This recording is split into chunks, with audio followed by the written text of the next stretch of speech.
merci. Je suis à Montréal pour présenter une exposition. Vous m'entendez? Ça va? Je présente une exposition à la Galerie de l'UQAM. Puis on a décidé avec Louise Derry, la directrice de la galerie, l'exposition s'intitule Agora. Et ça va être une exposition qui se concentre sur les têtes. J'ai toujours fait dans ma pratique depuis le début des sculptures de têtes, de bustes. Et puis c'est ça, on a décidé de se concentrer sur ça pour l'exposition. Et puis donc, je pensais que ça serait approprié de me concentrer sur ça, sur les têtes et les bustes pour la présentation que je fais ce soir. Donc, c'est la première fois que je fais ça.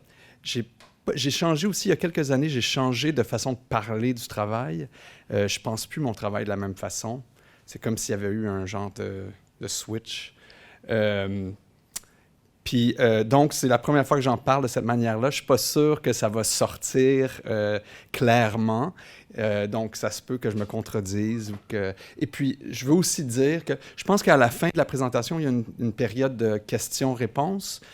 Puis, ouais, je pense, je ne sais pas si c'est possible, mais je pourrais encourager les gens à poser des questions pendant que je parle. Non? Oui. Ouais. On va commencer. La première... on va y aller comme ça. J'ai décidé de commencer par cette sculpture-là. J'ai pas vraiment grand-chose à dire. Je me souviens plus vraiment de l'avoir faite.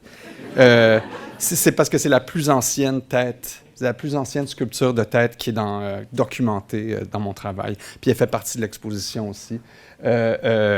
C'est une des premières têtes que j'ai faites. Je pense que je l'ai faite au bac. Puis je l'ai présenté juste en sortant du bac. Alors, voilà, une tête en plâtre. Ça s'appelle Premier loup-garou. Ça fait partie de la collection de la Galerie de l'UQAM, d'ailleurs. Je l'ai fait pendant que j'étais à la maîtrise. Ce que j'ai fait conceptuellement, c'est juste une grande plateforme en table lumineuse que j'ai construite dans mon atelier, qui prenait à peu près toute la place de l'atelier. Il restait seulement comme 2 pieds autour de la sculpture. Donc, je n'avais pas le choix d'utiliser la surface de la sculpture comme surface de travail. Alors, tout ce que j'ai fait pour la sculpture, je l'ai fait sur la sculpture. Puis ensuite de ça, vers la fin, je l'ai utilisé comme structure de présentation. Donc, c'est une structure de travail qui est comme devenue une structure de présentation. Mais il y a une tête dedans. Alors, à travers le temps, mon travail s'est transformé, mais il y a presque tout le temps toujours eu la présence d'une tête. Donc, je trouve ça, c'est curieux, mais c'est ça. Puis ça, c'est ma première tête de loup-garou, d'ailleurs. Le loup-garou qui est resté comme un genre de symbole très important pour moi. J'ai jamais vraiment compris. Je comprenais pas pourquoi. Mais là, depuis quelques années, je commence à voir les choses plus clairement. Puis là, je commence à comprendre c'est quoi le loup-garou. Je pourrais en parler plus tard. Donc voilà. Puis ça c'est un détail. Puis ça, c'est la deuxième sculpture que j'ai faite pendant que j'étais à la maîtrise. C'est deuxième loup-garou. Et puis, ça fonctionne comme l'inverse de la première que je vous ai présentée. C'est-à-dire que plutôt que de commencer par la surface de travail ou la surface de présentation, la structure, j'ai commencé par le loup-garou lui-même. J'ai construit un loup-garou et puis je l'ai fragmenté en morceaux. Puis j'ai construit une structure de présentation pour présenter tous les morceaux de loup-garou. Donc, ça devenait comme un genre de reliquaire. Puis les morceaux ont commencé à cristalliser. Je les voyais comme des éléments, des objets précieux, avec de l'énergie. Ça a toujours été important, l'énergie. Ah, oui, c'est ça. Donc, quand j'ai commencé à travailler sur voici un détail de la tête qui est dans une boîte recouverte de miroirs à l'intérieur. On peut voir une tête. Mais quand on regarde à l'intérieur, j'ai pas de photo super bonne, mais il y a comme un effet kaléidoscopique. Je me suis rendu compte, quand j'ai commencé à travailler avec la figure du loup-garou, j'ai inventé comme... Ce qui m'intéressait vraiment, c'était l'idée d'un objet qui contiendrait une super grande énergie. C'était important pour moi. C'est comme, je me disais, je sais pas pourquoi, je voulais que ma sculpture contienne une énergie, comme un genre de batterie ou quelque chose. Puis je me suis dit que si je faisais un loup-garou, on pourrait imaginer un homme se transformer en loup-garou, puis que ça correspondrait comme à une transformation tellement intense d'un point de vue physique puis d'un point de vue psychologique, hein, de passer d'une identité à une identité complètement opposée en juste quelques secondes ou dépendamment des films. Là. Il y a des films, c'est un petit peu plus long. Mais donc, juste après que la transformation est terminée, la tête est coupée, puis elle est déposée sur une table, puis elle est tellement pleine de toute l'énergie qui était venue avec la transformation qu'elle cristallise immédiatement. Au lieu de pourrir lentement, il y a comme un surplus d'énergie qui la fait cristalliser. Donc, j'aimais vraiment... c'est comme une histoire que j'ai inventée pour... Je sais pas, pour justifier ou pour illustrer un petit peu ce qui m'intéressait dans cette espèce de récit. Alors voilà. Puis là, comme ça, c'est une troisième pièce que j'ai faite, une troisième sculpture que j'ai faite juste après les deux premières que je vous ai montrées, qui est juste plus complexe, avec plus de têtes. Donc là, on voit, il y a plusieurs têtes. J'aimais aussi l'idée que, par exemple, on voit sur une de ces têtes-là, le surplus d'énergie est présenté, se manifeste pas juste en cristallisant, mais aussi par des espèces de... Là, je me déplace, là. Ici, des espèces de fils de fer... Des espèces de fils de fer avec des chaînes, des bijoux, tout ça. C'est comme si l'énergie sortait de la tête. Je le voyais aussi un petit peu comme une... comment on appelle ça en français? Je ne sais pas, une bulle de pensée ou thought bubble en anglais. Phylactère? Ouais, c'est ça. Puis ensuite de ça, je me servais des chaînes pour relier les différents éléments, comme si je voulais relier les différentes têtes. Hein? D'un endroit à un autre de la sculpture. Donc, ça, c'est... Voilà, différent. On la voit ici. Puis ensuite de ça, mon travail, c'est comme développé dans d'autres directions, mais ça, on voit comme c'est les fils, les chaînes en or qui sortent de la tête du loup-garou, comme si le corps avait été complètement désintégré, puis tout ce qui restait, c'était l'énergie pure. Alors, j'ai fait des sculptures comme ça. J'ai fait beaucoup de types de sculptures qui sont toutes sorties de la tête dans un certain sens. Mais je ne vais pas en parler aujourd'hui. On voit un autre détail. Ça, c'est une autre sculpture de loup-garou, tête de loup-garou, avec des bijoux.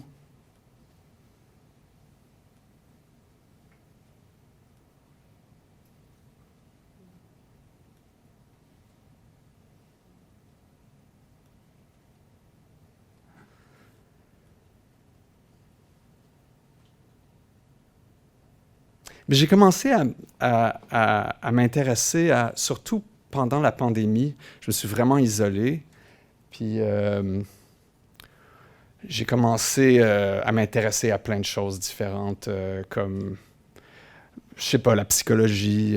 Je me suis beaucoup intéressé à différentes formes de spiritualité.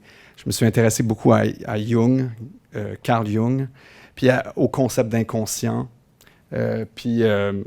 Je pense que le concept d'inconscient, c'est ça, c'est l'élément, dans ma réflexion, c'est la chose la plus importante, qui est...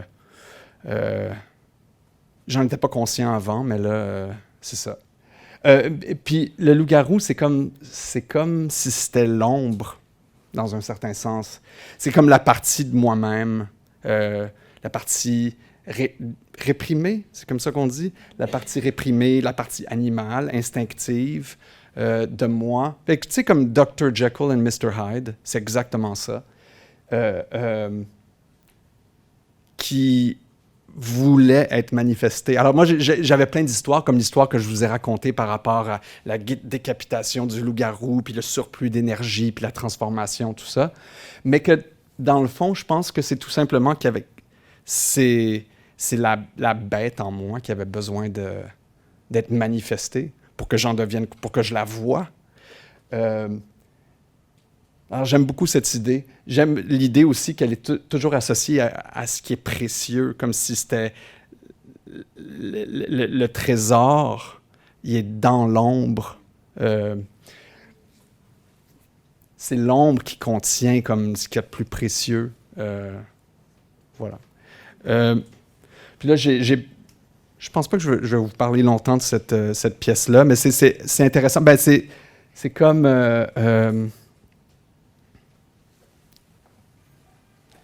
c'est parce qu'on voit bien une espèce de transformation. C'est toute une grosse structure en miroir, mais on voit comme... Ça s'appelle le désert et la semence. Puis on voit, ça commence avec un bac de sable. Je ne sais pas si vous le voyez là-bas. Puis il y a comme quelque chose... Ah oui, c'est ça. Quelque chose de plus...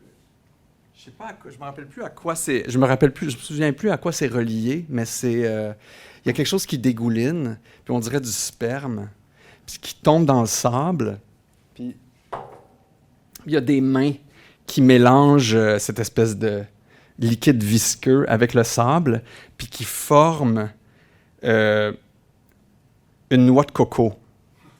La noix de coco se transforme en tête. Puis la tête d'homme se transforme peu à peu en loup-garou, en loup. Puis je pense que... Je me souviens plus trop. Ouais, on voit les détails. Ben c'est ça, je pense qu'à la fin, finalement, c'est comme, c'est le liquide visqueux, en fait, c'est comme du lait de coco, là. Donc, c'est comme s'il y avait un cycle.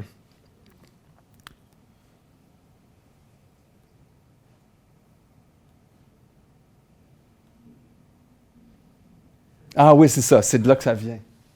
Elle est suspendue très haut, puis ça dégouline. Mais, donc, voilà. Puis là, je vous montre aussi une autre sculpture. Juste pour vous montrer que ça, c'est la plus grosse sculpture que j'ai faite. C'est une super grosse boîte en plexiglas. En fait, c'est une combinaison de plusieurs boîtes en plexiglas. Puis à l'intérieur de chacune, il y a... à l'intérieur de l'ensemble, il y a comme plein d'éléments, de têtes, de personnages qui volent. Il y a des fruits, tout ça. Il y a plein d'énergie. Puis il y a beaucoup de têtes aussi.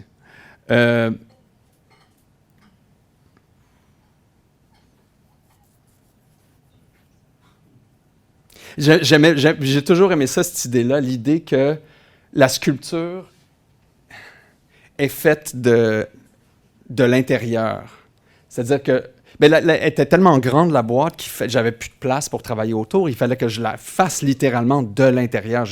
Donc, je me suis même installé des tables dans la boîte en plexi que j'ai utilisées pour faire tous les éléments qui allaient... un petit peu comme le premier loup-garou dont je vous ai parlé. Mais là, on le voit, il y a des personnages que j'appelle les bodybuilders, des personnages qui se construisent eux-mêmes avec de la matière noire, puis du lait de coco encore qui coule, puis il y a plein de choses qui se passent. Ouais, voilà. Ben, on voit une tête en train d'être faite. Là, je vais vous parler d'une deuxième série, parce que j'ai combiné toutes les têtes que j'ai faites, je les ai combinées en différentes familles. C'est pas nécessairement placé en ordre chronologique, mais je pense que ça va être plus intéressant de parler comme ça. Ça, c'est la première que j'ai faite d'une série de têtes, des têtes qui sont renversées. C'est-à-dire que là, vous voyez, c'est comme une tête qui est à l'envers, en fait. Je commence par faire une tête normale, un portrait, jusqu'à temps que je le trouve de mon goût, qui a l'air fini. Et ensuite, je le tourne à l'envers, puis j'utilise les yeux comme référence pour construire un nouveau visage. Donc là, il y a un deuxième visage un peu cartoon qu'on voit. Alors, je trouve que c'est intéressant parce que c'est comme si ça donnait une deuxième identité à un objet. Comme s'il y avait une identité cachée, oubliée un peu, puis une autre identité qui vient, qui est présentée plus directement. Alors, j'aime ça, ça crée, il y a comme une tension psychologique à l'intérieur de l'objet. Donc, ça lui donne, ça crée une tension, donc il donne l'impression d'avoir plus d'énergie. Comme un petit peu comme une pile avec un pôle positif, un pôle négatif. Ça fait en sorte que ça contient un potentiel. Dans le fond, c'est ça qui m'intéresse le plus, c'est le potentiel. C'est pas nécessairement la vraie énergie qui sort de l'objet, mais le fait que l'objet contient un potentiel. Ça, c'est une deuxième tête à l'envers, renversée.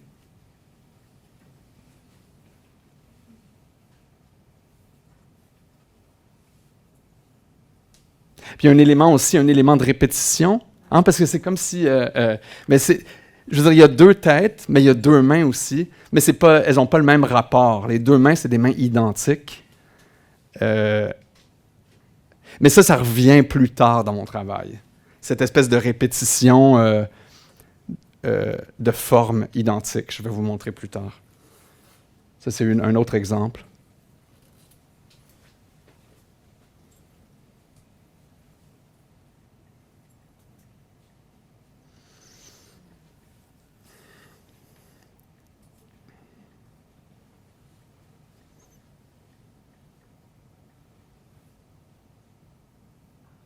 Dans ce cas-là, j'ai joué avec des identités de genre différentes. Puis c'est une tête qui peut être renversée aussi. C'est la même. C'est deux. Ça s'appelle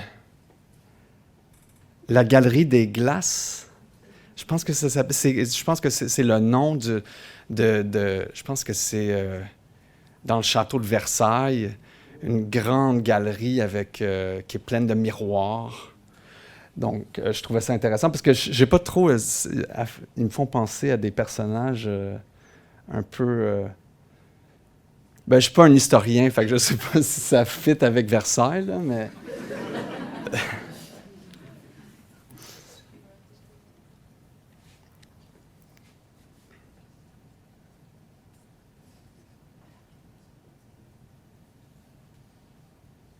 Il y a toujours des trous aussi dans les têtes. C'est comme une façon de suggérer qu'il y a un espace intérieur. L'espace intérieur, pour moi, est super important. En fait, je pense que c'est une des qualités les plus importantes en sculpture. C'est pas nécessairement... C'est le fait qu'il y a un espace qui n'est pas révélé, mais exactement comme nous tous, comme les êtres humains, comme les individus. Hein? C'est le fait, je pense que c'est le fait que l'espace qu'on contient, c'est un espace infini. Puis malgré le fait que notre volume de l'extérieur, en fait, c'est un volume fini. Donc, c'est plus grand à l'intérieur qu'à l'extérieur. J'aime cette idée d'espace intérieur.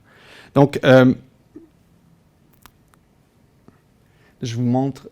J'ai fait une série il y a un bout de temps qui s'appelle, en anglais, Rabbit Holes. En français, on dit pas des trous de lapin. Hein? Terrier, oui, mais c'est ça. Donc, c'est pas... Tu sais, terrier, ça fait pas référence aux trous. Moi, j'aime ça que ça fasse référence aux trous. Je sais pas comment dire, mais... alors, j'imagine... Je sais pas pourquoi. Je pense que c'était intuitivement... Je trouvais ça intéressant, l'idée que... Je pense que j'y ai même pas pensé quand je l'ai fait.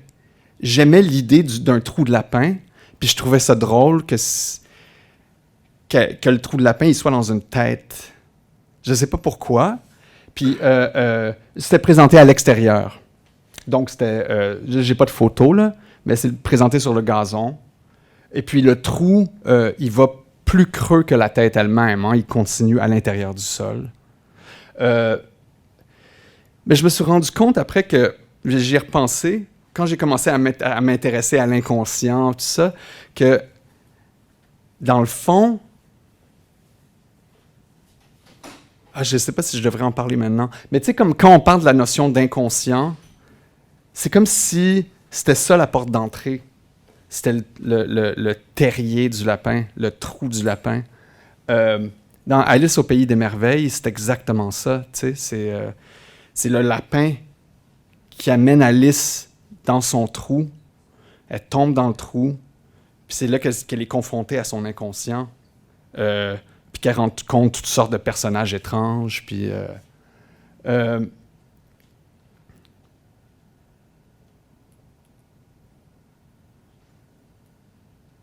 celle-là est un petit peu plus gore. Puis elle est dans le on la voit dans le gazon, là.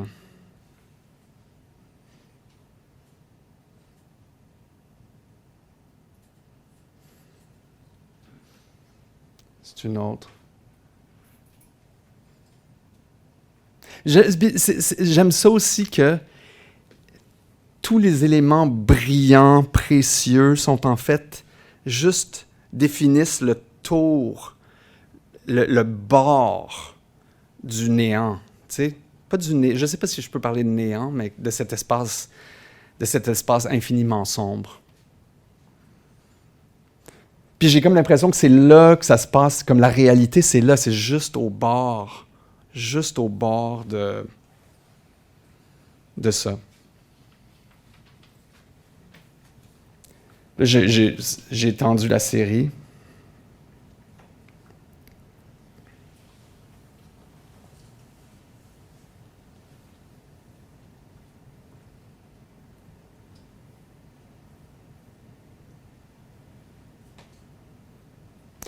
Celle-là, c'est différent, là. C'est pas vraiment un trou noir, là. Mais...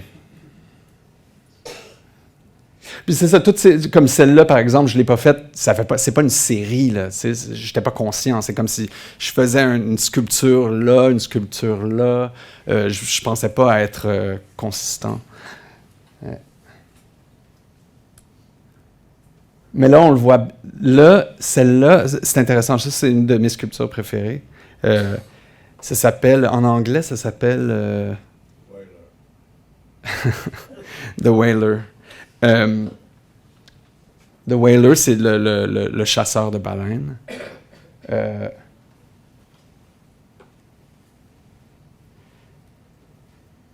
Parce que, je vais vous montrer, c'est ça. Parce que ça, c'est de côté. Donc, sa tête est en fait une baleine.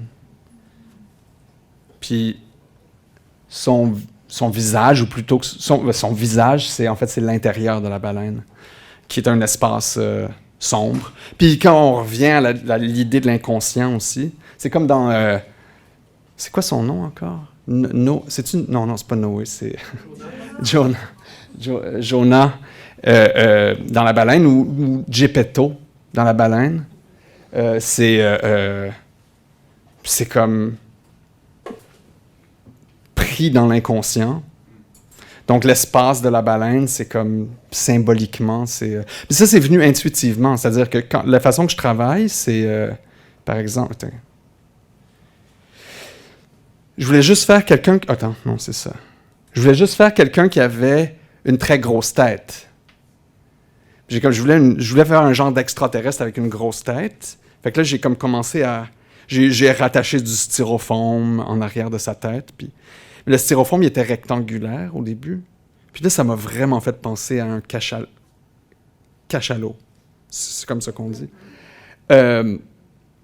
Puis là, ce que j'ai commencé à faire aussi, maintenant, quand je fais de l'art, quand je fais de la sculpture, c'est essayer de vraiment prendre les accidents au sérieux, les surprises au sérieux. Parce que j'ai comme l'impression que c'est ça. J'essaie d'écouter. Quand je fais quelque chose qui n'est pas prévu, c'est-à-dire que quand je fais quelque chose qui est prévu, que je veux faire,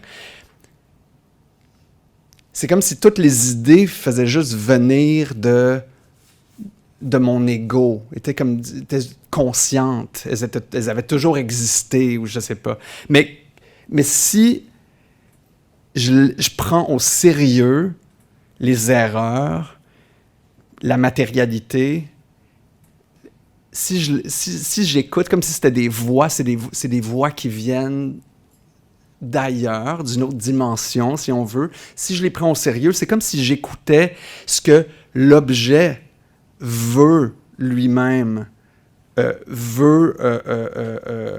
c'est comme si c'est l'objet qui commençait à me dire comment il voulait comment on dit, se matérialiser ou prendre forme. Hein? Donc, pour moi, ça, c'est un moment très important aussi en sculpture.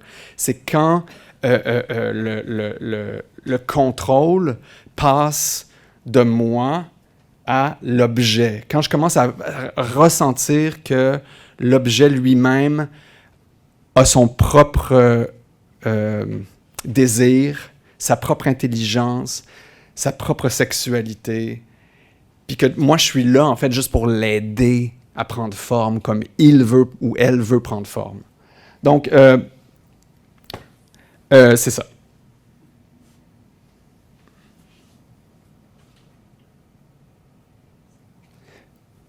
Ça, ben, je peux pas passer à côté, il faut que j'en parle.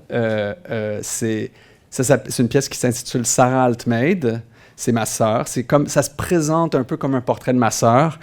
Qu'en fait, comme avec le temps, là, j'y ai pensé beaucoup. Puis ce que je réalise, c'est que dans le fond, c'est plutôt un autoportrait.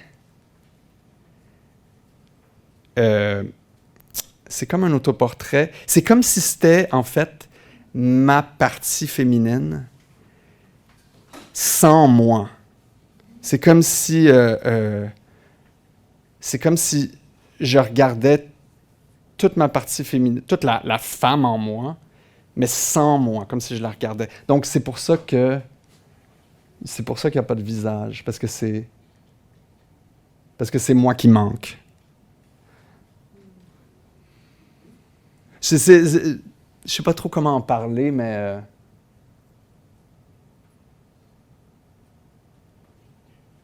Mais là, alors, j'en profite pour passer à les sculptures plus féminines. L'énergie dont je parlais tout à l'heure, l'énergie, quand je commence à avoir l'impression que l'objet lui-même commence à s'autodéterminer, hein, à vouloir que j'aille dans telle ou telle direction, très souvent, je commence à... Par exemple, je peux ressentir que l'énergie est beaucoup plus féminine. Alors, je peux commencer... Alors, si je sens que l'énergie est plus féminine, c'est sûr que la sculpture va aller dans cette direction-là. Ça va prendre la forme d'une femme. Puis c'est drôle parce que à chaque fois que ça arrive, ça, c'est un détail intéressant, je pense que c'est intéressant. En tout cas, pour moi, c'est intéressant. Mais à chaque fois que ça arrive, tu sais, à chaque fois que je sens que c'est une femme, je sais que ça va être difficile. C'est comme si... c'est parce que c'est... je sais pas, cette femme-là, la femme qui revient dans mon travail, est vraiment difficile. Fait que... c'est parce que je pense qu'une des raisons pour laquelle elle est difficile, c'est parce que je sais pas pourquoi, je pense que c'est parce que elle a beaucoup de pouvoir sur moi. Puis qu'elle a elle a des je suis un petit peu soumis dans le sens que elle me fait toujours sentir qu'elle veut ce qu'elle veut le plus, c'est être super intense. Elle veut être la plus intense, elle veut être la plus belle, elle veut être la plus incroyable. Puis elle me fait sentir qu'elle me fait confiance. Donc elle sait que je vais être capable de la satisfaire. Puis elle en demande beaucoup. Puis moi, c'est toujours difficile. Puis, mais là, je réalise comme que je pense que c'est drôle parce que ben là, évidemment, hein, c'est... je peux peut-être je l'ai présenté dans une expo, dans ma galerie. Puis je savais que Le galeriste, il ne l'aimait pas. Il ne voulait pas que je la présente. Hein? Donc, je présentais j'ai présenté d'autres sculptures, mais celle-là, je voulais qu'elle fasse partie de l'expo. Parce qu'elle voulait faire partie de l'expo. Puis non seulement elle voulait faire partie de l'expo, mais elle voulait être au centre de la galerie. Alors, j'ai installé l'expo, je l'ai placée au centre de la galerie parce que c'est elle la reine, là. Tu sais, c'est elle la boss. Fait que après avoir fait l'installation, quand mon galeriste est venu puis a vu que je l'avais présenté au centre, il m'a dit « Ah, c'est correct, mais je pense que ça serait peut-être plus intéressant, parce que c'est un petit peu obvious que elle soit au centre de la galerie. Alors peut-être que ça serait plus intéressant si on la mettait dans le coin. » Fait que j'ai juste dit « Écoute, tu peux, si tu veux essayer de la présenter dans le coin, tu peux essayer. Moi, j'y touche pas, parce qu'elle est très territoriale. » Il dit « Oui, mais je pense qu'on devrait essayer. » J'ai dit « Tu peux essayer, mais je te le recommande pas. » Mais c'est drôle, puis il a compris tout de suite. Il s'est détaché. Il a dit « OK, c'est correct. » Mais finalement, j'y ai repensé après juste cette histoire-là. J'y ai repensé, puis j'ai comme réalisé que, c'est pas elle qui est territoriale, c'est elle en moi. C'est une partie de moi qui est comme ça. C'est comme si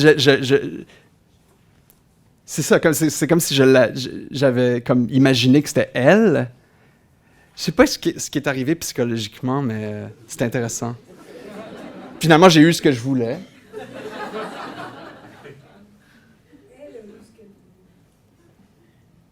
Ah oui.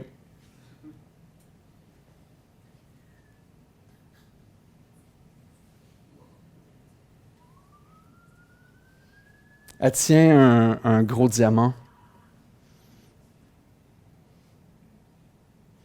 On voit l'aileron du requin qui sort de la poitrine. Il y a un genre de labyrinthe, mais qui est comme peut-être un petit peu comme un cerveau ou des intestins ou quelque chose.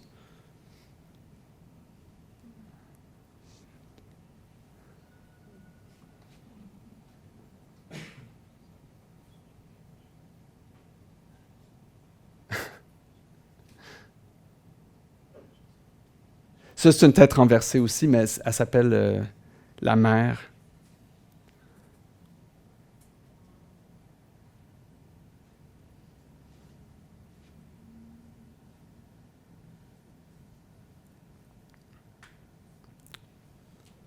Ça, c'est Luna. C'est une figure féline aussi. Ils sont toujours... en tout cas, dans mes rêves, je rêve beaucoup aux félins. Puis c'est toujours des personnages féminins. Sauf les lions.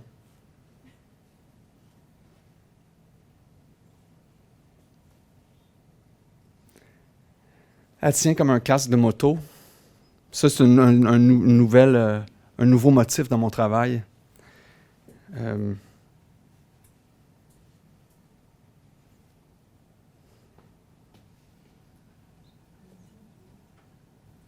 Puis là, je vais vous parler d'une autre série. C'est ça que je disais tout à l'heure, tu sais, les deux mains identiques. J'ai fait une série de sculptures de bustes, de têtes, qui sont démultipliées comme ça. Je ne sais pas s'il y a quelqu'un qui connaît, qui serait capable de penser à un mot, à un terme approprié pour parler de ce genre de division-là. Je ne sais pas. Oui, ça fonctionne un petit peu comme un glitch. Oui, c'est vrai. Mais fragmentation, ouais. Mais fragmentation, c'est pas nécessairement une multiplication. Ça peut être juste un objet qui est fragmenté. Mais là, c'est comme s'il y avait 3 fois le même objet. C'est un rapport au superposé. Superposé? Ubiquité superposée. OK. Ben, je vais vous montrer. C'est intéressant, point de vue... ouais. C'est intéressant, point de vue processus aussi. Dédoublement. Ah, ben c'est pas nécessairement double. Hein?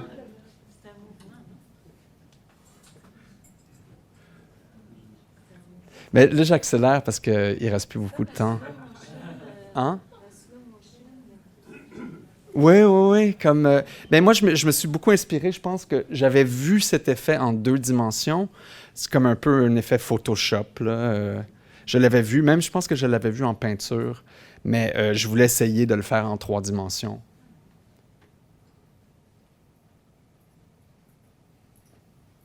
Alors, les mains, la fumée des cigarettes, tout ça, c'est tout démultiplié. Oui, c'est ça. J'aime ça aussi créer un effet visuel qui fasse un petit peu, comment on dit, psychédélique. Ça, c'est comme. Là, il y en a de plus en plus. Je vous montre. Mais tu sais, comme ça donne le processus aussi de faire ça. Je veux dire, ça donne toujours. Ça me donne toujours de l'espace pour être. Comment on dit, avoir du fun, faire des petits échanges. Par exemple, là, je fais un échange entre un œil et un bouton. Je sais pas si... Des petites choses comme ça. Les cols de chemise. Ça s'appelle Sphinx. Parce qu'il y a comme un petit peu cette espèce de... Je sais pas, ça ressemble pas du tout au Sphinx. Ah, ben peut-être l'absence de nez. Puis là, il y en a encore plus, là. Là, c'est des crayons de couleur. Puis ça, c'est des flûtes. Alors ça, c'est des flûtes. Ça s'appelle Snake Charmer. Parce que j'ai fait une grosse sculpture de serpent géant dans mon atelier récemment. Puis je savais que ça allait être super intense. Donc, parce que je savais que la figure du serpent, je m'embarquais dans quelque chose de super intense, puis je ne savais pas où est-ce que ça allait aller. Alors, j'ai d'abord construit une sculpture qui s'appelle Snake Charmer, un genre de charmeur de serpent, flûtiste, pour calmer l'énergie. Donc, elle était dans l'atelier pendant que je travaillais sur la sculpture du serpent. Toujours présente, puis je pense que ça a bien marché.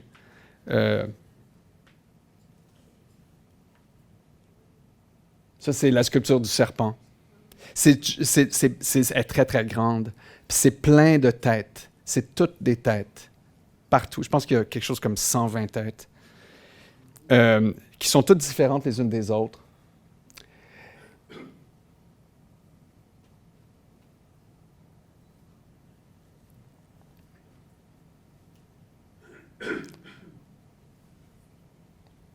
À la fin, c'est comme si j'avais l'impression qu'il y avait comme des chapitres, différentes sections. Les têtes se transforment peu à peu.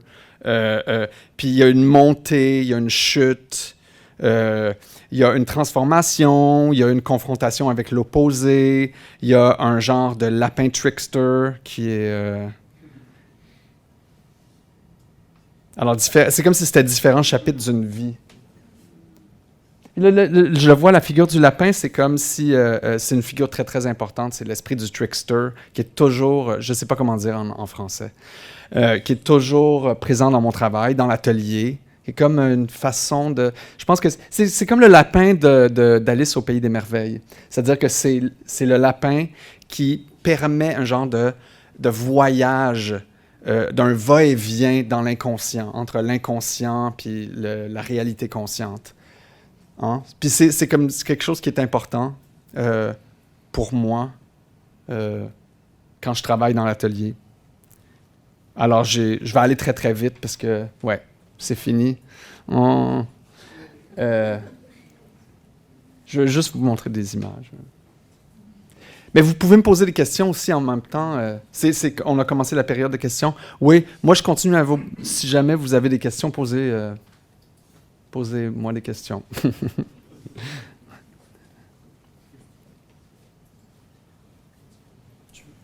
Vas-y, c'est bon. Ok. Bonsoir. Moi, je vois que vous avez beaucoup de références perso qui viennent toucher quelque chose au fond de moi, qui sont très liées à l'enfance. Je vois beaucoup de références presque, comme vous les avez citées, à Alice au Pays des Merveilles, même bande dessinée de Moebius, je sais pas si... Oui, je connais, oui. Ouais, Super il y a beaucoup de choses, donc... et je trouve ça fort que vous continuez de faire exister toutes ces références liées à votre enfance, enfin, que vous gardez vraiment, vous êtes fidèle à votre imagination d'enfant. Et donc la question que je voulais vous poser, c'est comment on fait pour garder son âme d'enfant et son regard, sa curiosité enfantine, encore? Ben, moi, personnellement, je pense que c'est comme, pour moi, ben, je pense que, je sais pas, parfois, je préférais être un adulte, là. Tu sais. C'est-à-dire que je peux pas faire autrement. J'ai du mal à être plus responsable, puis à m'occuper de ma santé, de mon corps, d'avoir une vie responsable, de répondre aux emails, tout ça. C'est comme... Donc, je le vois comme... Je pense que c'est comme si j'ai pas le choix. Mais comment... Donc, tu sais, des fois, c'est comme ça devient un inconvénient. Mais je pense que c'est correct quand on est dans l'atelier, d'être excité. Je pense que j'essaie toujours de rechercher, parfois j'oublie, la plupart du temps j'oublie, mais j'essaie toujours de rechercher cette espèce d'excitation ou de enfantine. Je pense pas, je me dis pas, il faut que je sois comme un enfant, mais je pense que le type d'excitation, de jeu que je recherche ou de fascination pour les détails, tu sais, de voir quelque chose pour la première, d'être super intéressé, je pense que j'accepte. Je pense que ce que j'aime le plus, c'est le mystère. Être fasciné par le mystère. Plus que... Ouais, je pense que c'est ça. Je pense que en fait, c'est ça qui me guide dans la vie. Je pense que c'est de juste comme percevoir des traces de mystère, puis comme de me laisser attirer par ça, d'être super excité par ça. Puis c'est ça. Puis je pense que, peut-être pour répondre à ta question, ce serait... ouais, de se laisser guider par ce qui nous excite, je sais pas. Excuse-moi, ouais. Oui. Moi, j'aurais d'abord un commentaire suivi d'une question. D'abord, je voudrais vous dire que ça me touche beaucoup, votre travail artistique. Je pense que c'est vraiment une réflexion artistique à propos de la condition humaine, à propos de la vie intérieure, la vie psychique. Et en tout cas, moi, ça me rejoint beaucoup, ça me touche énormément. Ça répond même à des questions par rapport à l'ombre qu'on porte à l'intérieur de nous, qu'on aimerait mieux ne pas porter parfois, mais enfin. La question, elle est plus d'ordre muséologique. Moi, j'ai une formation en muséologie. Et ce qui m'impressionne, je pense à vos loups-garous au début, c'est comme si en créant vos œuvres, vous pensiez aussi à la mise en exposition en même temps. Et je pense à la grande sculpture là, de Flux on the Paddle. C'est tout un travail, la mise en exposition au niveau muséologique. Là, vous arrivez avec votre boîte, puis on l'installe et tout ça. Mais je trouve ça fascinant. Et ma question est un peu de l'ordre, premièrement, est-ce que je dis là, est-ce que ça fait du sens pour vous? Mais est-ce qu'il y a pour vous une manière un peu de contrôler les mises en exposition de vos œuvres ou en tant qu'artiste, vous êtes à la fois artiste, muséologue et commissaire dans votre grande œuvre qui est toute fermée, là. J'étais curieux de vous entendre à propos de ça. Mon intérêt pour l'aspect muséologique, de l'organisation, la structure, tout ça. Comme si les mises en exposition étaient pensées en même temps. Oui. Mais moi, je pense que c'est parce que c'est sûr qu'il y a une partie plus... une part d'enfant, comme on parlait tout à l'heure. Il y a une part d'enfant, mais il y a aussi une part... je j'imagine, la part d'adulte en moi qui est comme super intéressée à régler tous ces problèmes-là. Je pense que ce qui me donne un intérêt, ce qui me donne, comment on dit en français, une drive, hein? C'est ça qui me permet de travailler tous les jours, c'est de régler des problèmes. Hein? C'est pas vraiment la dimension plus artistique, de l'inconscient, du mystère, de l'étrangeté, tout ça. C'est plus de juste régler les problèmes de technique. Hein?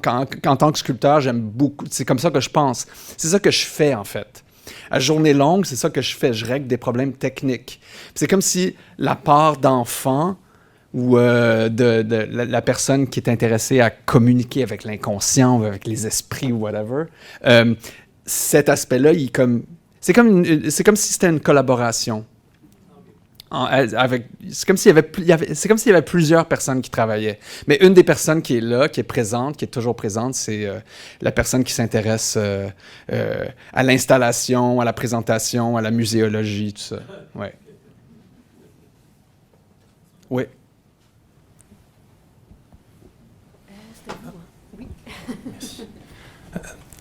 Bonjour. Bonjour. D'abord, c'est tellement un plaisir d'être ici parce que c'est un vrai voyage, en fait, que je traverse à travers cette présentation. Je vous connais depuis longtemps parce que je suis votre travail depuis 2015 lorsque vous avez exposé au MAC.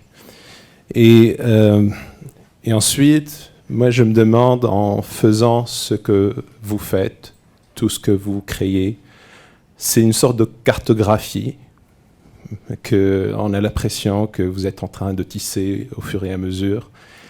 Et cette cartographie-là, je dis cartographie parce que c'est comme si on peut regarder tout ce monde-là ensemble. Il y a une cohérence, il y a des choses qui reviennent. Lorsque vous avez montré les sculptures où il y a la dissécation, puis les choses qui se répètent, moi ça me rappelle le miroir, vos premiers travaux de miroir. Ouais. Et il y a comme tout le temps ces références entre le passé et le présent. Mm-hmm. Et je me demande tout le temps comment, lorsqu'on est dans ce monde-là et qu'on est en train de le construire, comment on fait de ne pas s'y perdre.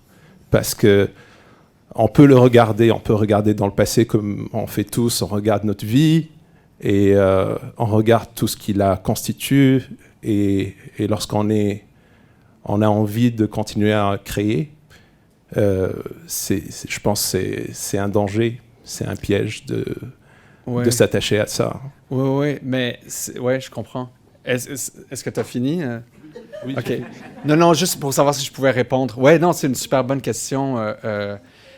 Moi, personnellement, oui, c'est super dangereux. Par exemple, pendant la pandémie, là, j'étais tellement isolé, mais j'aimais cet isolement parce que ça me permettait d'aller de plus en plus en profondeur. Plus j'allais en profondeur, c'est comme si j'étais aspiré par... j'oubliais je prenais pas ma douche pendant des jours et des jours. Puis j'oubliais de répondre aux emails, d'appeler mes amis, tout ça. C'est difficile de ressortir de ça, mais je pense que pour moi, je pense qu'il y a l'esprit du lapin qui m'aide à sortir du terrier, à rentrer dans le terrier, mais à sortir du terrier, à naviguer le terrier. Et donc, ouais, voilà. C'est comme la retraite, c'est des retraites. Des retraites? Ben oui, des retraites de méditation ou qu'importe. Ouais. C'est ça un peu, tu rentres, tu creuses. Ouais, c'est ça. Mais bon, ça veut dire qu'il y a un grand enracinement. Ouais, Il faut être capable de plonger dans les profondeurs. ouais, Ça, on vient fou. ouais. Il y a sûrement un grand enracinement, puis il y a sûrement une grande maturité aussi. Ouais. Parce que c'est pas parce qu'on garde contact avec l'enfance qu'on ne peut pas aussi avoir une maturité. C'est juste que toutes ces mémoires-là sont superposées à l'intérieur. Oui, absolument. Ouais. Merci. Puis je me demandais le dialogue. J'avais quelque chose sur le dialogue quand tu disais que... Oh, pardon.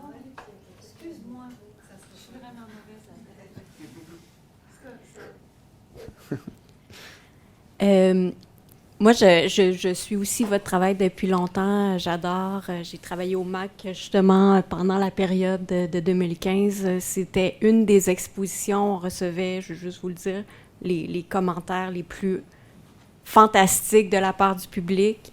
C'était un immense plaisir de faire les visites guidées dans le cadre de cette exposition-là. C'est une exposition, comme monsieur disait, qui, vos œuvres font beaucoup des liens avec l'inconscient, l'idée du mystère. On en a un peu parlé, mais il y a beaucoup l'idée de mythologie aussi, tout ça, le monde intérieur, l'idée du terrier. Dans les œuvres que vous venez de nous présenter, il y a une surprise, en fait, il y a beaucoup de couleurs j'imagine que c'est potentiellement vos œuvres les plus récentes. Puis je me demandais, des couleurs très vives, de l'arc-en-ciel à travers... Est-ce que tu parles excuse-moi de te tutoyer, de sculptures en particulier? Bien, celle, entre autres, avec les casques de moto, oui, c'est plus récent. Le serpent, le joueur de flûte. Donc, il y a une apparition de la couleur vive qui était peut-être plus saturée auparavant dans vos œuvres. Les bleus étaient saturés. Donc, je me demandais s'il y avait quelque chose qui vous avait inspiré dans votre vie, puis qui vous avait amené cette couleur-là dans vos œuvres? Intéressant. Je suis pas sûr. Je sais pas. Ouais. Non, je sais pas pourquoi. Mais je comprends exactement de quoi tu parles. Mais non, c'est un mystère.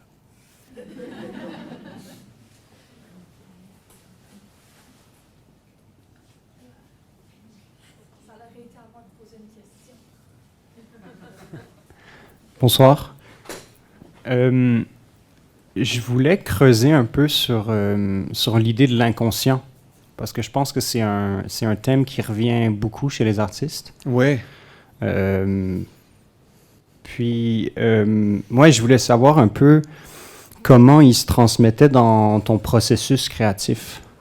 J'imagine que tu dois rêver, avoir une idée qui doit se former dans ta tête, avoir des couleurs, des formes, mais comment tu arrives à transmettre cette question-là de l'inconscient dans le processus de travail? Je pense que la conversation avec l'inconscient, elle commence pas de manière, comment on dit, c'est pas comme si je voulais entrer en conversation avec l'inconscient, c'est comme si je commençais à travailler. Je commençais à travailler la nuit. Le soir, je pense qu'il y a comme... On entend plus facilement des voix. J'entends pas des voix, là, littéralement. Mais ce que je veux dire, c'est que... c'est comme pendant la journée, j'ai comme... je suis vraiment... Ouais, puis je veux dire, tout le monde... Il y a plus de lumière, on voit tout. On regarde dehors, on voit tout. Si j'ai besoin d'acheter des matériaux, les magasins sont ouverts. Je peux... donc, tu sais, je suis au téléphone, j'écris des emails, tout ça, je suis en rapport avec les gens. Donc, c'est vraiment comme juste un univers super conscient, mais c'est comme si la nuit, il y avait quelque chose d'autre. C'est comme si la nuit, je suis juste conscient de ce qui est très, très proche de moi, mais c'est comme à l'extérieur des murs de mon atelier, c'est la noirceur totale. Puis, donc, c'est comme si ça invite... plus de choses, d'énergie. Mais c'est quand, pour répondre à ta question, pour moi, c'est vraiment quand je commence à travailler sur quelque chose sans penser que je vais être en conversation avec l'inconscient, mais c'est au moment où je commence à sentir qu'il y a quelque chose d'autre qui veut exister. Je le ressens, mais comme de manière différente pour chaque sculpture. Tu sais, ça peut être, par exemple, comme des accidents ou des erreurs qui arrivent à répétition. Tu sais, je me dis, si je fais des erreurs à répétition, un type d'erreur à répétition, ça veut dire que il y a quelque chose d'autre là, qui veut être manifesté, qui veut être écouté, qui veut... Donc, ça peut être ça, ou ça peut être... Par exemple, si accidentellement, comme je pose de la matière un peu aléatoirement, un peu intuitivement sur l'objet, puis que, comme ça, accidentellement, je me rends compte que ça prend une forme d'oiseau, par exemple. Mais là, c'est clairement pas moi qui a décidé que ce serait un oiseau. Il y a un oiseau qui veut être manifesté. Le truc, c'est que je le prends au sérieux. C'est sûr que on peut trouver ça comique, mais si je le prends au sérieux, si je lui donne, si je prends cette espèce de voix-là au sérieux, ben alors ça lui donne de l'importance, puis la voix devient de plus en plus claire. Il faut juste comme prendre ça au sérieux, y croire. Puis là, c'est comme si... ouais.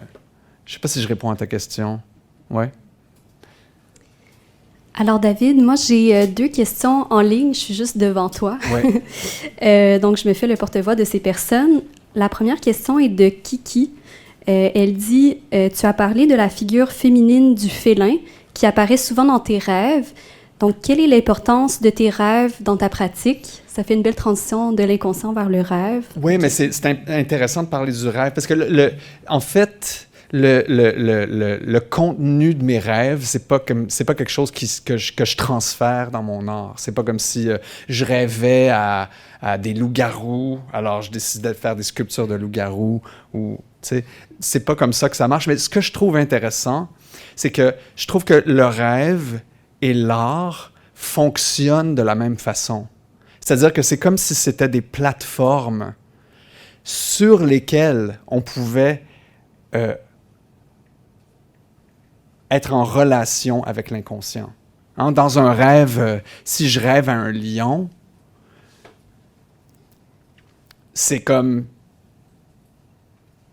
si c'est un aspect de l'inconscient. C'est comme si le lion était juste un aspect. C'est un aspect de moi-même, hein, que je ne peux pas voir. J'en suis pas conscient. Peut-être que les autres le voient, mais moi, je ne le vois pas. Mais dans le rêve, je peux le voir sous la forme d'un lion. C'est la même chose quand je travaille sur une sculpture, puis qu'elle prend une forme, puis j'ai comme l'impression que ça ne vient pas de moi, mais c'est que c'est l'objet lui-même qui a décidé de prendre cette forme-là. Ben c'est que ce que je fais, c'est qu'il y a quelque chose d'inconscient qui veut être manifesté. De la même, ça, comme dans les rêves, exactement. Donc, pour moi, c'est plus comme la structure du rêve est similaire à la structure de l'art. C'est comme de cette manière-là, hein, le rapport à l'inconscient. Merci beaucoup. Je vais peut-être poser une deuxième question, puis ensuite je vais retourner plus vers la salle.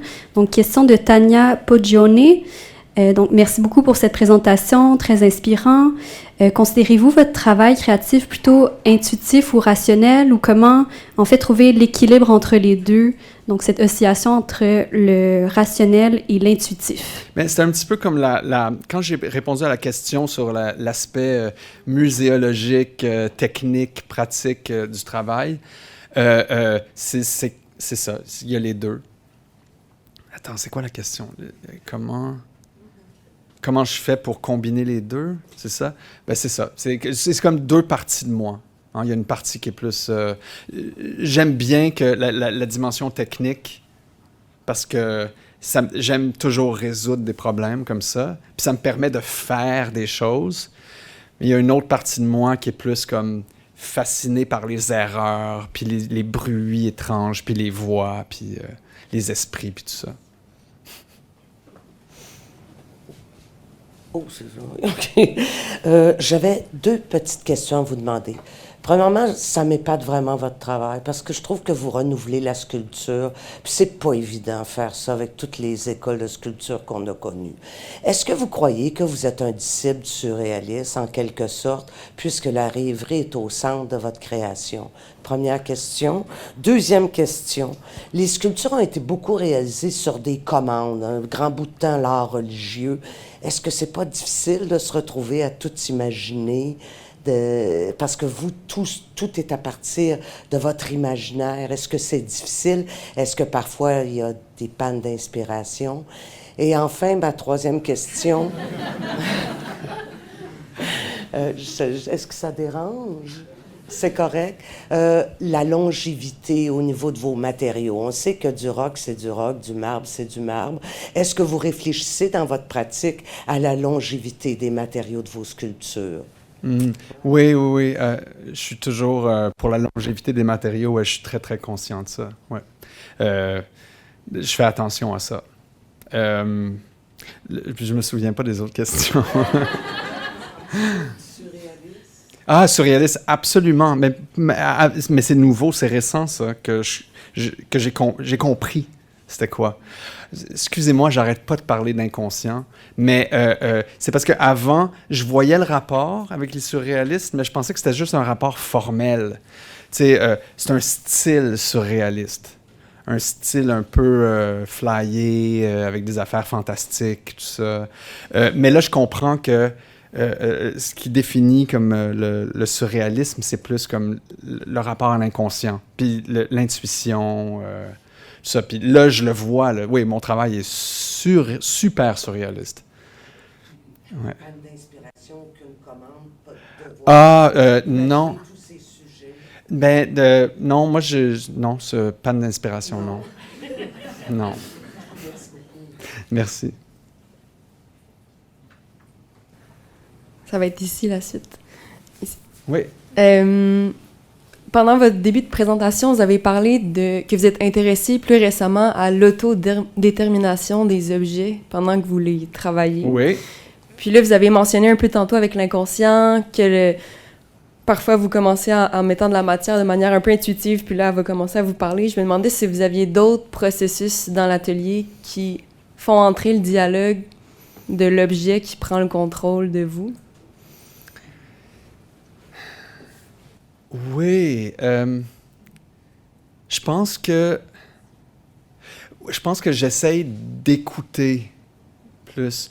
J'essaye d'écouter tout. C'est comme si je me dis qu'il y a continuellement plein de messages qui sont envoyés vers moi. C'est continuel. Puis j'essaye d'apprendre à écouter. Donc, s'il y a quelque chose qui arrive dans l'atelier, et puis que j'essaie de voir comment ça pourrait... Je ne sais pas si ça fait du sens. Comment ça pourrait être une voix qui a du sens. Il y a ça, mais il y a aussi comme d'essayer de me mettre dans un mood... je dirais pas de transe, parce que je peux pas... tu sais, d'être dans une transe, là. Je fais pas ça. Je suis pas capable, je sais pas comment. Mais j'essaye quand même tu sais, des fois, de me laisser plus comme dans un feeling, plus comme... Tu sais, comme... si je commence à travailler sur une sculpture, je vais faire des choses bizarres. Tu sais, je vais mettre mes mains dessus. Puis je vais essayer je vais la flatter. Des fois, je vais l'embrasser. J'essaie d'avoir une relation littéralement intime. Ben non, je veux pas... non, j'aurais pas dû dire ça comme ça.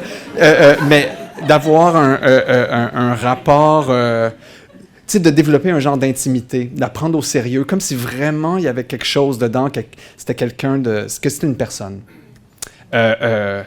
J'essaie de prendre ça au sérieux. Puis, ouais, je fais ça. Mais sûrement que j'ai d'autres techniques, mais je pense à rien en ce moment. Comme de stimulation externe, comme la musique. Ouais, mais très souvent, j'essaie d'être dans une ambiance qui me fait peur.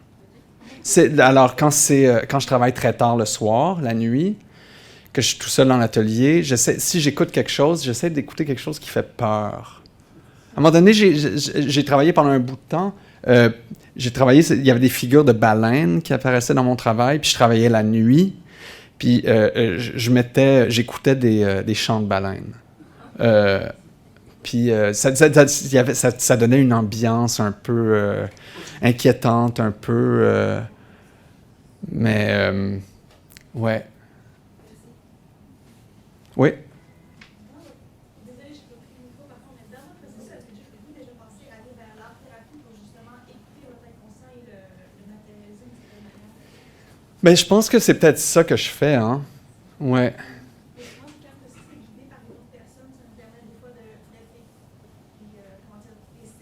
Ah, quand c'est guidé par une autre personne. Oui, j'ai rencontré quelqu'un qui faisait de l'hypnose, justement pour... Mais, ouais, c'est peut-être intéressant. J'aimerais ça essayer ça. Quelqu'un qui te met dans un état d'hypnose, puis qui te fait comme connecter à l'art, mais essayer de... Je sais pas. Ouais, non, c'est ça. Puis... Ouais. Je sais pas comment. Ouais. Moi, je voulais savoir si tu avais genre un télos. Télos? C'est quoi ça? C'est genre, je pense que c'est un terme grec, c'est comme un purpose, ou genre une espèce de quelque chose qui te pousse un peu concret, genre quelque chose qui te pousse à faire ce chose. Genre un sens un peu à la... Pas un sens à la vie, mais un sens à faire ce que tu fais, tu vois. Mais comme concret un peu. Ben oui, mais j'en suis pas conscient de ça. Peut-être. Mais non, j'ai jamais pensé à ça. Donc, sûrement qu'il y a quelque chose, mais non, j'ai jamais pensé à ça. Je connaissais même pas le concept. Ah oui, OK. Tantôt, vous avez parlé de comment est-ce que la création pouvait fonctionner un peu comme les rêves. Oui. Puis, je me demandais d'avoir comme l'incarnation de notre inconscient comme ça physiquement devant nous, puis d'en faire une rétrospective. Est-ce que vous avez... Attends, peux-tu répéter Oui, c'est ça. Ben, c'est comme une espèce d'incarnation de votre inconscient sur plusieurs années en objet devant vous, mettons, là, comme en faisant une rétrospective comme... Ah comme oui, ça, oui, à OK, Cannes, je comprends, c'est ça. je comprends. Est-ce que vous avez découvert des choses sur votre inconscient, comme par rapport à, mettons, des motifs que là, vous saviez pas? Oui, mais c'est seulement quand on fait ça, quand on met des trucs qui viennent de périodes différentes, quand on les met ensemble, qu'on voit qu'il y a des similarités, des choses qui reviennent. C'est comme si... là, j'ai tendance à... Tu sais, d'habitude, en tout cas, moi, j'ai toujours eu tendance à penser que tout était chronologique, puis que c'est comme ça, le sens était rattaché à la chronologie, que le sens évoluait de la même façon que, tu sais, avec le temps. Mais là, je me rends compte que c'est pas vraiment comme ça. Quand je vois des choses qui viennent de périodes différentes, c'est comme si j'avais l'impression que le sens émergeait, mais comme indépendamment du temps. Puis qu'il y avait des choses qui étaient ressorties il y a 20 ans,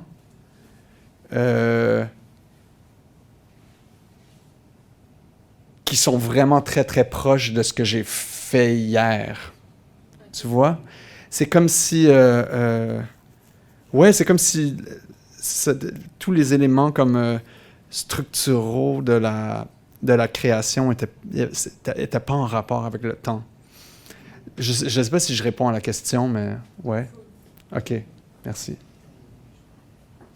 On va peut-être prendre les 3 dernières questions, les mains qui se sont levées. Je vais commencer par la personne qui est la plus proche de moi, puis après ça, je vais aller prendre les 2 dernières questions de l'autre côté. Merci. Salut. Salut. Tu as mentionné Jung un peu plus tôt dans le talk, puis je suis tombé sur une de ses idées récemment qui compare l'art à un parasite qui utilise l'humain en fait pour prendre forme. Puis je me demandais si tu avais déjà pensé à cette façon de voir, puis pourquoi cette chose voulait prendre forme. Quel est son but de passer de l'inconscient au monde physique, en fait? J'ai aucune idée, mais ouais, ça me fascine parce que je pense que c'est vrai. J'ai souvent le feeling que, tu sais, quand je dis qu'il y a quelque chose qui est quelque chose dans l'ombre, là, dans l'inconscient, qui veut être manifesté, qui veut être, comment on dit, embodied en anglais, tu sais, qui veut avoir un corps, qui veut être vu. Je sais pas pourquoi, mais Ouais, c'est mystérieux. Mais je pense que c'est ça que ça... L'inconscient, ça veut... C'est comme si ça avait une soif de lumière. Ça veut être éclairé. C'est comme si... tu sais, les choses qui sont dans la noirceur, là, tout ce qu'elles veulent, c'est qu'elles attendent d'être éclairées. Mais je sais, c'est mystérieux, je ne sais pas pourquoi, mais je le vois comme... C'est comme dans le désir, c'est comme si c'était une forme de désir, de vouloir recevoir de la lumière. C'est comme si les fleurs veulent le soleil. Tu sais, je le vois aussi dans la sexualité même. C'est comme, c'est le même genre de désir. Oui, ça devient comme, c'est un petit peu, c'est comme sauvage, c'est un petit peu inquiétant. C'est comme si je voyais une espèce de soif, comme... c'est comme si moi, c'est ça que moi je fais. C'est comme si, en tant qu'artiste, j'étais vraiment... moi, c'est comme si ces choses-là, ces énergies-là, voyaient en moi la possibilité de se manifester puis qu'elles veulent comme sauter dessus. Mais c'est ça, puis aussi, il y a quelque chose d'inquiétant dans ça. C'est comme si... je me rends compte aussi que ces choses-là, là, qui veulent être manifestées à travers moi, qui veulent prendre forme, qui veulent que je leur donne une forme, elles se foutent de mon bien-être. Elles se foutent complètement de mon bien-être. C'est pour ça que, tu sais, comme quand je parlais quand je fais des sculptures de femmes, puis que cette femme, qui n'est pas une femme, là, c'est une énergie féminine qui est en moi, là, je le sais, mais que je ne connais pas. Puis j'ai comme l'impression que, là, je le vois souvent, surtout quand je fais ces sculptures-là, qu'elle veut m'amener dans des directions qui me rendent vraiment inconfortable. Puis quand je veux mettre un frein à ça, elle me fait sentir que non, c'est comme si elle rendait ça impossible. Puis ça devient comme un genre de combat. Puis c'est ça. Comme je te disais, comme elle se fout de mon bien-être. C'est comme, il y a quelque chose d'inquiétant dans ça. Alors il faut que j'apprenne à me dire, à me rappeler que c'est une collaboration entre moi et elle, puis que sans moi, elle est rien. Puis ça, il faut que je me le dise souvent. Puis c'est ça. Ouais. Moi, je vais avoir la prochaine question ici. Oui. D'abord, merci pour la présentation très inspirante. Moi, je me posais des questions sur le dispositif de présentation dans vos œuvres. Donc, on a vu là, la tête qui était présentée dans le gazon. Je ne sais pas s'il y en a eu comme plusieurs qui ont été faites dans ce style-là, un peu plus in situ, en lien avec l'environnement de la présentation de l'œuvre. Je vois aussi les bustes là, qui sont présentés souvent sur les espèces de tiges comme ça, de façon un peu plus traditionnelle. J'ai l'impression de la façon dont on voit les bustes habituellement. Donc, je me demandais si, pour vous, c'était un peu une évidence que ces têtes-là puis ces bustes-là soient présentés comme ça, ou si parfois vous voyez le socle, si on veut, faire partie de l'œuvre. En tout cas, je ne sais pas si c'est clair, là, ma question. Oui. Non, j'aime bien qu'il y ait une espèce de que ça soit, comment on dit, c'est quoi le mot? Pas clair. C'est quoi la distinction quand il y a une ambiguïté entre la sculpture puis le système de présentation. Surtout au début, quand je faisais de la sculpture, j'aimais beaucoup l'idée de pervertir le socle, puis l'intégrer à la sculpture, puis de faire un trou à l'intérieur, puis pour... j'ai toujours... Je ne sais pas si je réponds à ta question, mais... Oui? OK. Mais... ouais, c'est ça. Comment vous voyez le socle blanc? Le socle blanc? Ben, très souvent, je le vois juste comme un cadre. J'ai rien contre le socle blanc. Je trouve ça bien, les socles blancs. Ça permet de mettre la sculpture sur un espace qui est comme complètement neutre. Hein, puis l'isoler pour vraiment bien la sentir dans son entièreté. je pense que c'est une façon très respectueuse de présenter ma sculpture. Donc, mais évidemment, oui, non, j'ai pas vraiment exploré la présentation de la sculpture dans des lieux comme à l'extérieur, comme les rabbit holes, les terriers de lapin là, avec la tête qui est présentée sur le gazon. Là. J'ai pas fait ça souvent, mais je trouvais ça très intéressant. Peut-être que si j'avais d'autres opportunités, ça serait quelque chose que j'aimerais explorer plus. Bonjour. Déjà, merci pour votre présentation. C'était super intéressant. Ça a été répondu, je pense, un peu tout à l'heure sur l'idée de l'équilibre, justement, avec comment vous donnez beaucoup à votre œuvre, puis que, justement, ça prend beaucoup d'énergie. C'est des concepts qui sont beaucoup dans ma tête, tant qu'en ce moment, je suis à l'école, fait que c'est donner toute ma passion dans mon art. Cette limite-là, justement, entre se négliger soi-même mentalement, physiquement, pour atteindre ce résultat-là qu'on a en tête. Comment on fait pour trouver un équilibre? Est-ce qu'il y a une évolution qui s'est faite de votre côté par rapport au début quand vous étiez à l'école, puis que justement, ça prend beaucoup d'énergie d'être minutieux comme ça, puis des œuvres qui ont autant de complexité, mais d'être capable de se respecter quand même dans ce processus-là à la fin? Ben, c'est comme... Ouais, c'est difficile. Comment faire?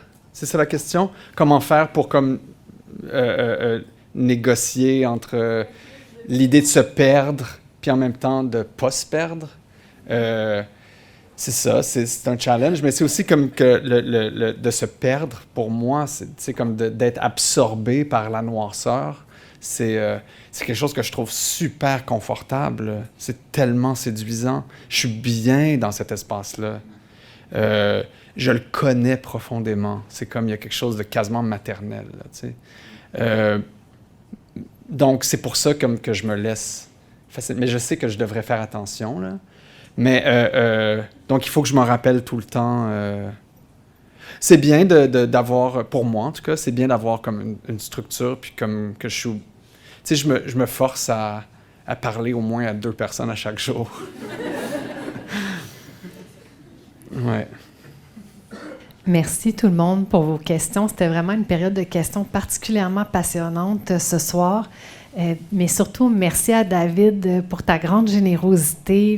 C'est passionnant.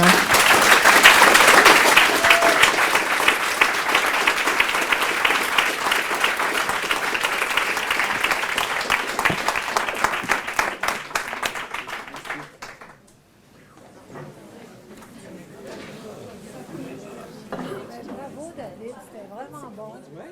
Ah oui.